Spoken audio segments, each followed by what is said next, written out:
back to my channel. My name is Tasha, aka Miss Kiff, and I am an independent artist and creator and YouTuber, and I am currently studying a master's at the University of South Wales. So in this video, I wanted to do, this is going to be a two-part video, how I chose my field of study, and hopefully this can help you on your pursuit as well. I'm going to talk about my journey to my BA first, and then in part two, I'm going to tell you about my master's. Okay, so if this is your first on my channel, firstly, welcome, and please do subscribe. I do a lot of master's videos and university vlogs alongside any marketing and tips for independent artists and creators. So in this video, let's get started.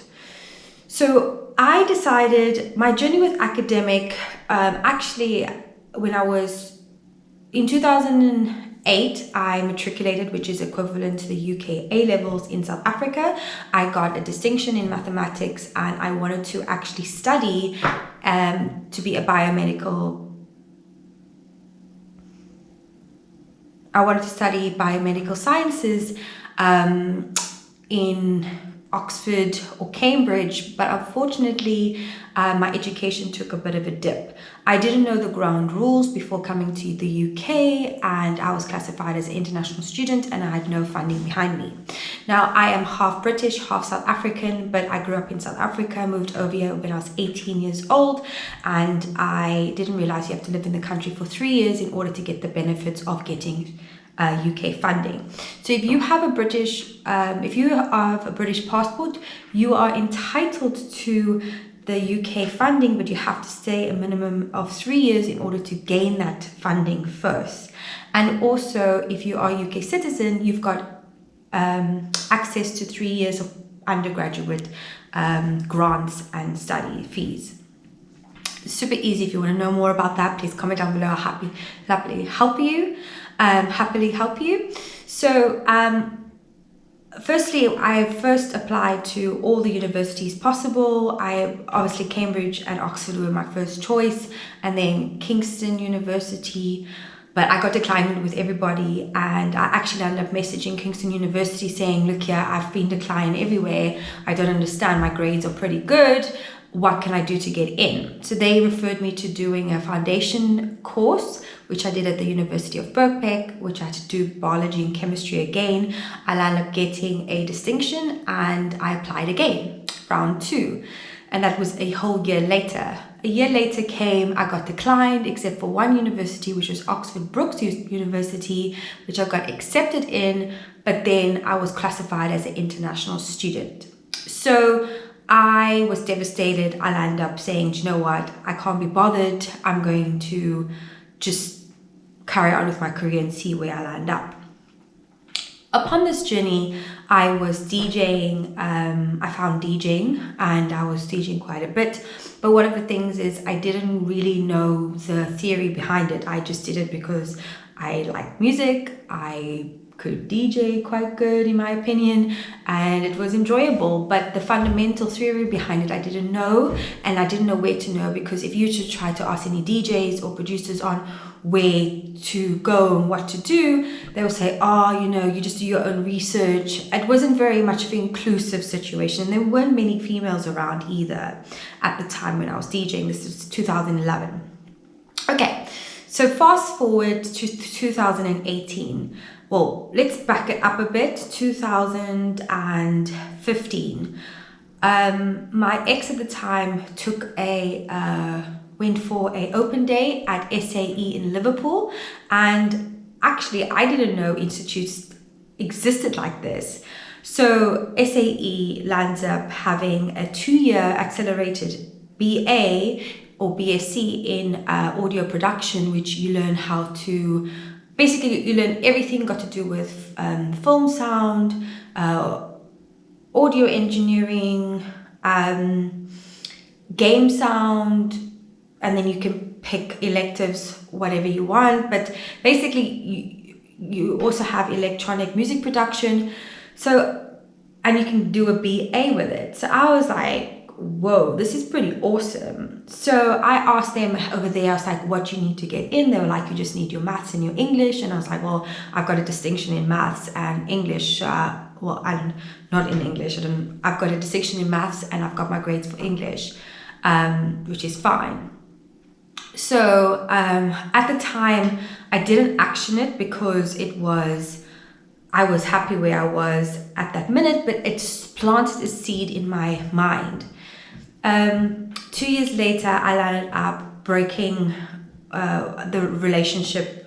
Obviously didn't continue, and that kind of seed came back in my mind.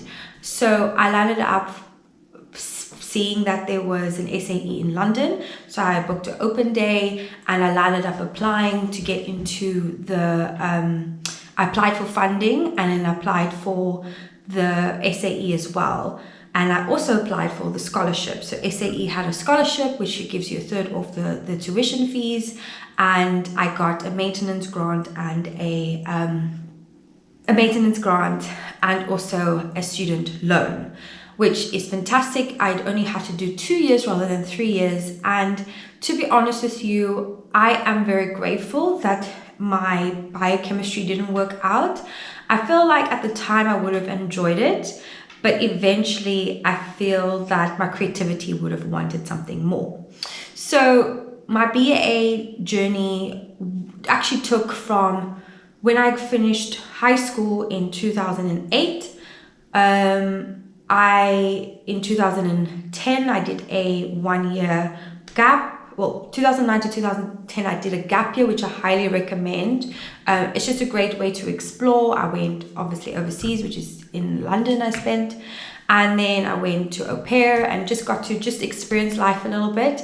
And then in 2010, I did a foundation here. And then, so that was 2 years after I finished high school.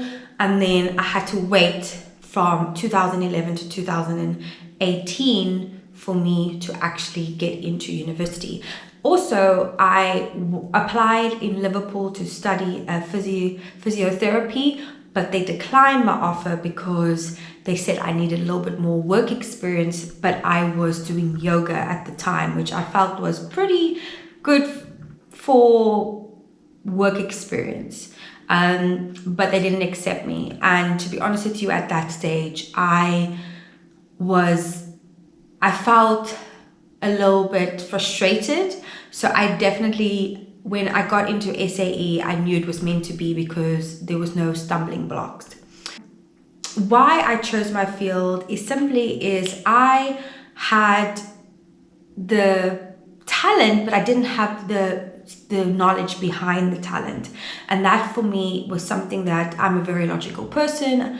I love to know what I'm doing, especially when you're in conversation. I felt like every time I was in conversation with any other artists and producers, I didn't feel up to par.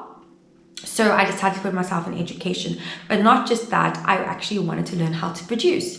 And I wanted an accelerated way to learn that. And I wanted to learn it by myself in that environment. Obviously, you have mentorships, but it forces you to do a lot by yourself too in a quite an accelerated time. So those were my decisions. Now, influences that I can maybe help you with is if you first do not succeed, try again, and know that sometimes when things don't work out, it's for good reason.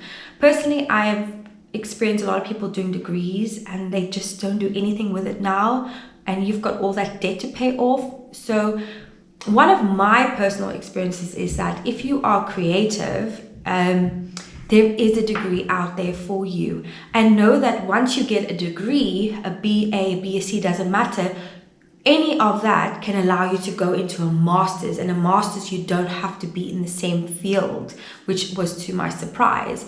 I soon found out after my BA, because I wanted a BSc, but the thing is with audio production, it's very technical, and I knew I only came here to give me the knowledge that I needed. I was never going to be a sound engineer expert. It's just something that doesn't interest me to the science part of it. But in terms of the creativity, that is more me. So that's why you get a Bachelor of Arts, which is a BA. And I'm happy with that. I'm happy that I got a Bachelor of Arts because I wanted it to be more creative rather than numbers driven. I didn't want to write words for my final major project. I wanted to create something.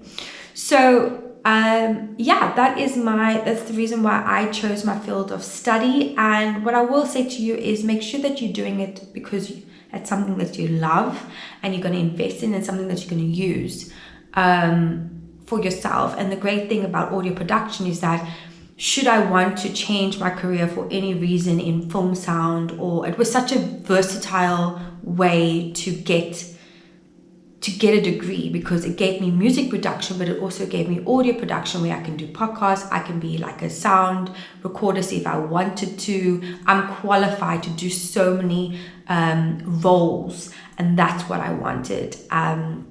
So yeah, I hope this video is helpful and useful, and you've got a bit more insight to my background of my education and why I chose my field of study. Obviously, it took a few more years for me to get into it, but I knew that one of my life goals was to eventually get into university, and it took basically 10 years after I finished high school for me to get my dream, but it didn't stop me from studying in between. I have a diploma in nutritional therapy, I have a diploma in yoga teaching, and I have many other self-study avenues that I've taken part of. I've got life experience behind me, but also we live in the 21st century where you can thrive as a mature student.